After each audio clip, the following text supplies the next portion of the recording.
I guess I'm gonna make another video. Today I'm still gonna talk about the memory issues, and in the last video I talked about a short-term memory, but I talked about working memory, which is the kind of immediate memory that you need to use to engage in certain tasks while you're doing them.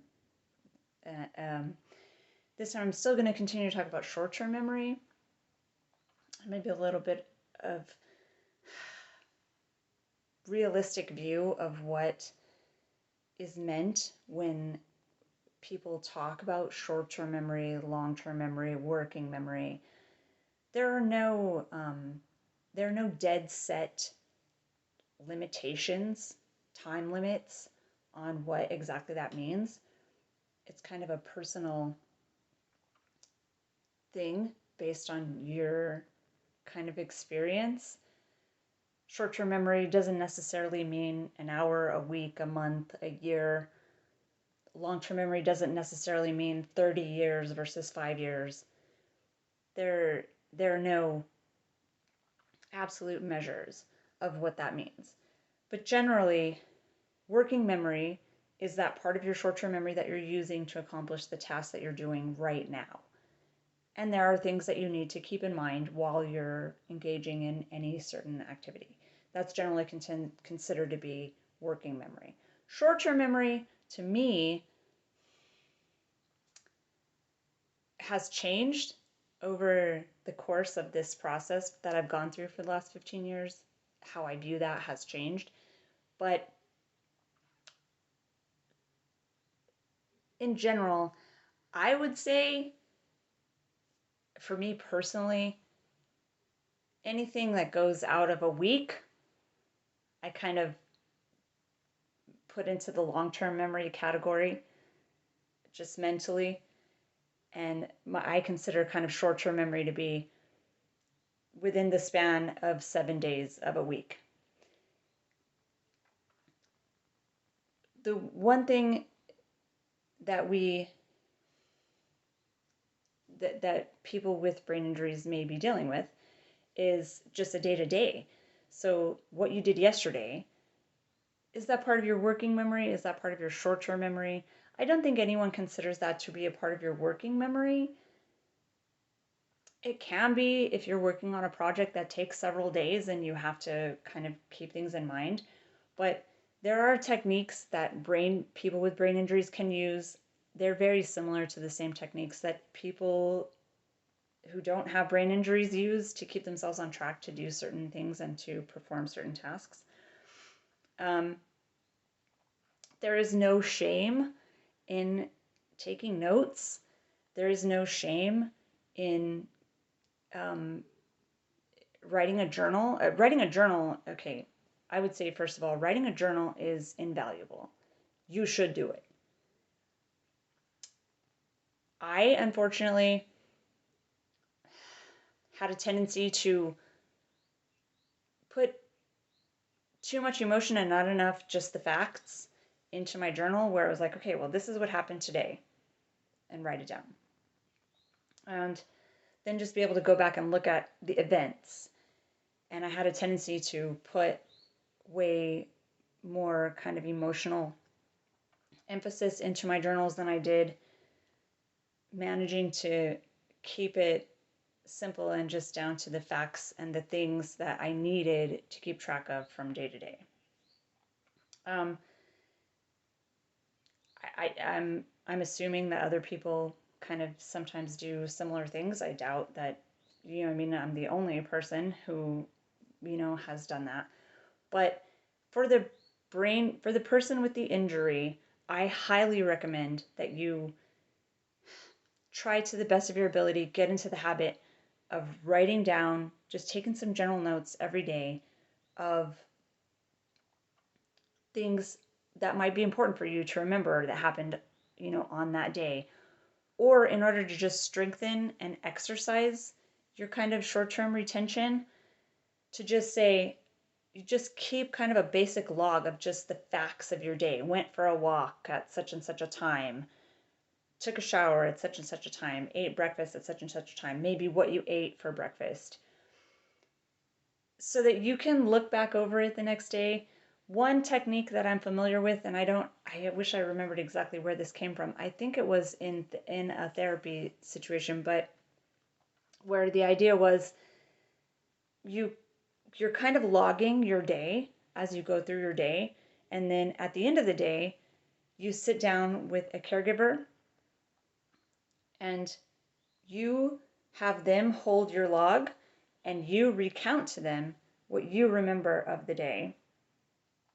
And then they compare what you're saying to what they're reading that you took notes of. And sometimes you're going to find that things happened that you didn't necessarily note. Sometimes you're going to find maybe you noted things that didn't actually happen on that day. But it'll give you an opportunity to strengthen those those neural pathways, and to also, the more often that you're able to sit down and recount your day, the better you'll feel emotionally, because you'll feel like, oh, great, you know what I mean? I got a lot of that. I managed to retain a lot of that information throughout the day. So those are just that's one of the tips that I'm pretty sure, okay, I'm pretty sure that came from the actual rehabilitation hospital that I was in just after my injury happened. Now that I'm thinking about it, that's probably where that exercise came in. But it is very good because you know, you can, strengthen your faith also, for lack of a better word, your faith, your belief, you know what I mean, your own vision, view of how well you're doing in the process. Keeping in mind that some of these things are just things that everybody kind of goes through. It depends on how your day was, really, kind of, and that's the case for everyone. It's not so much limited at all to people who have brain injuries, but this way you can sit down, and it's also good for caregivers. If you're a caregiver, you're not the actual patient who's watching this, you're a caregiver who's watching this. Well, I would encourage you to encourage whoever you're caring for to keep a bit of a journal every day. Just write down at least some things that may be of importance to them. And of course, these days we can do it. You can keep notes, notes, auditory notes. If the person's having a hard time reading or has a hard time typing or writing, they can be they can be given some type of recording device so that they can keep auditory notes for themselves and then go back and listen to them. They can you can set them timers or set them up if they have a smartphone. You can set them up with. I use a note taking app called Daybook on mine. I have an Android phone and I use a note taking app on there called Daybook. That's really nice, and it actually reminds me every day. I can set up a reminder to where it tells me don't forget to write in your daybook. So, and that certainly wasn't developed just for people who have brain injuries. So it works really nicely to get that little reminder and, oh, okay, yeah, and then periodically throughout the day, take a look back at it and maybe add in little things. Again, I'm 15 years post hemorrhage, and I still do these things, and I still find myself being in situations where, one time, for instance, this is kind of pleasant. It wasn't unpleasant, but it's unpleasant from an angle, but where I have to go wash the dishes. And I go to wash the dishes and I had already washed them. And I didn't remember washing them. I still to this day don't remember washing them, but I asked my husband as well, did I wash these dishes or did you? And he's like, no, you washed them. So it's good also to depend upon other people and try, your best to remember for yourself, but also to have someone else around you to bounce these things off of, and kind of give you verification, to be sure, you know what I mean, that you are doing the things that you're doing. But it's also really good to be able to say to yourself, now, look, here I thought I was going to have to wash the dishes, but I already washed them. And that's obviously a pleasant memory lapse, kind of, because now I'm like, oh, great, that's already done, so I can do something else.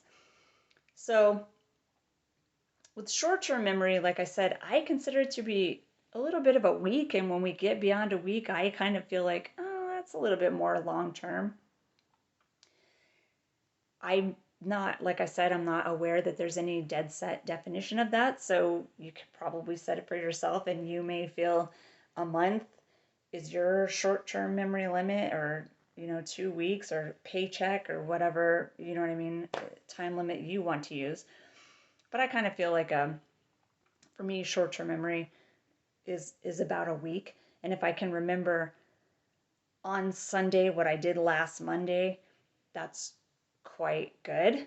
And if I can't, if I have taken relatively good notes in some form, then I can always go back over it and refresh my memory. And a lot of times I will also find that I'll I'll refresh, and then I'll get an actual memory, you know what I mean, of the event happening. Understanding that sometimes, I guess, they're learning that we have a tendency, everybody kind of has a tendency to invent memories that didn't really happen. So I don't really know. I'm not going to get too far into that part of it, but for the most part, I don't think I don't think most of us kind of do that too often. I think usually we have experienced what we think we've experienced for the most part. I'm not saying that doesn't happen to people, but it's certainly, I don't think it's that often. So for your short-term memory, a good thing to do is to, for one thing, writing with your hand, with a pencil or a pen and a piece of paper, is, my understanding, there were studies done. I'll have to look this up and see if I can find any of the studies, but there were studies done that showed that people retained the information better when they actually physically wrote it versus typing it or speaking it a into some type of a recording apparatus or whatever. I did find personally, and some of these things, of course, they could be just you believed that it was going to happen, so it did, right? You like kind of placebo effect type of thing.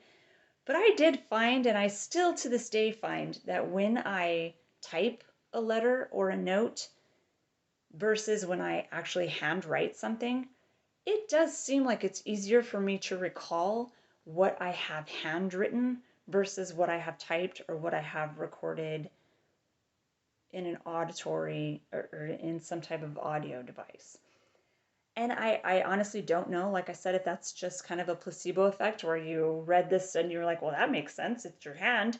Okay, and then, so I really don't know. But it is something that's worth trying. Just keeping yourself a little notebook. And of course, there are, millions of them. I don't keep notes by hand anymore. But I'm, like I mentioned in another video, I'm a knitter and a crocheter as well. And while now I have a row counter, right? If you do that, then you're going to be familiar with like row counting. And I have a little machine that I can click, and every time I click it, it advances one row. Well, I also have literally notebooks upon notebooks upon notebooks of little hashtags, right?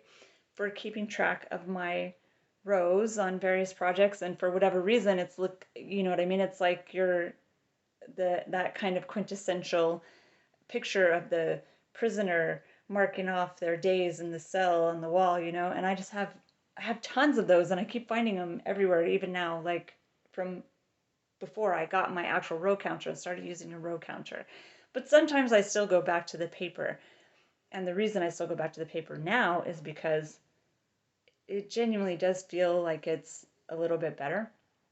So that's a short-term memory, thing that you can do too. As soon as something happens, write it down. To remind yourself in the short term to like do things. Post-it notes are fantastic because you can just stick them wherever you need to stick them. I also have dry erase boards, chalkboards so that I can just make notes and then wash them off and use them again. Timers on my phone. You can obviously also set kitchen timers for people who aren't using phones or who aren't using computers.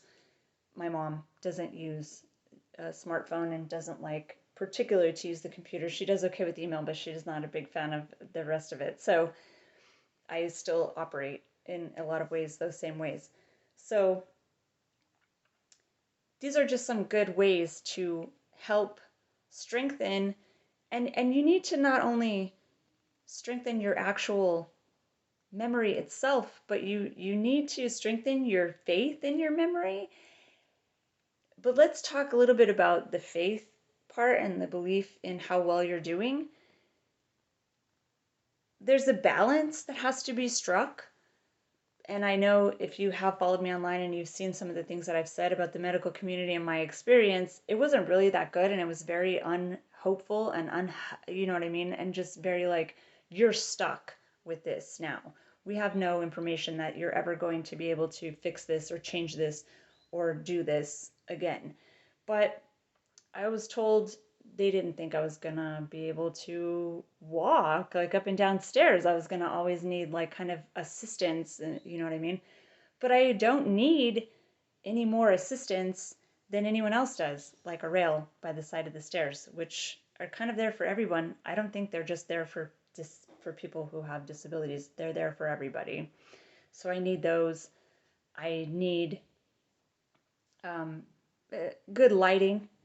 I can ride a bicycle now, which I was told that they weren't sure that I was ever going to be able to do that again. As I've stated in another video, I can drive a car. So there are a lot of things that I was told that they didn't think that I was going to be able to do again. I wasn't going to be able to multitask, all right, like kind of work with two things at once. And while some things did take me a very long time to get back to, my short-term memory problems did, and I was able to realistically notice when things were getting better versus when things were remaining the same. And some of the things that I used to do that were writing in a journal, were trying to use mindfulness, the concept of mindfulness, which is, of course, that single-minded. You can look up mindfulness. There are tons of explanations of what mindfulness means. Being in the moment right now, doing what I'm doing, and trying to keep my mind on what I'm doing rather than thinking about tomorrow or next week or what happened yesterday. Right now, I'm making this video. I'm not planning for my future, down the line. I'm not, whatever it happens to be. I'm not thinking about something that annoyed me yesterday. I'm focused on doing what I'm doing right now. And of course, everyone can kind of benefit from those things, but I think if you have a brain injury, you might benefit a little bit more and notice a little bit more that you're benefiting than someone who doesn't. So those are just some of the things that I've used to try to alleviate some of the short-term memory problems. Do I still, 15 years later, suffer from some pretty significant short-term memory issues and working memory issues? Yes, I do. I still do. One way to alleviate I talk to myself. I literally like give myself instructions while I'm doing things. I'll say, okay, now do this, now do that. And I do it out loud. I do it auditorially. So I literally like tell myself instructions as I'm doing something. But it helps. So I honestly don't really care. I'm talking to myself. I'm aware that I'm talking to myself. So it's not like I'm not imagining that I'm not talking to myself. I'm talking to myself on purpose. I tell myself left, right, if I feel particularly off balance at a certain time or doing a certain activity. And I talk myself through certain activities so that for my safety and for other people's safety, but so that it takes me a second. And if I'm in a situation that I can't just mentally, okay, do this, do that, then I do slow it down and I talk to myself and I say, Okay, put that in your left hand, put that in your right hand, put this, or you know what I mean? And I will absolutely do that. And you shouldn't be embarrassed or upset by it. If it's something that you need to do, then it's something that you need to do. So those are some of the ways that I have greatly increased it. And like I stated, 15 years down the line, I'm nowhere near done uh, recovering, kind of fixing or happy with the necessarily completely accepting of and happy with the situation that I'm in. But I have made huge strides doing all of the different things that I have at least tried to do. And I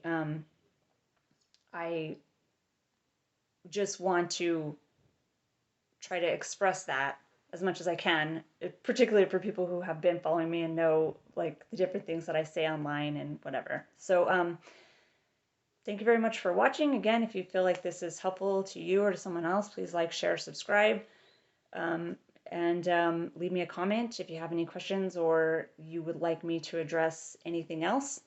And I will make another video eventually.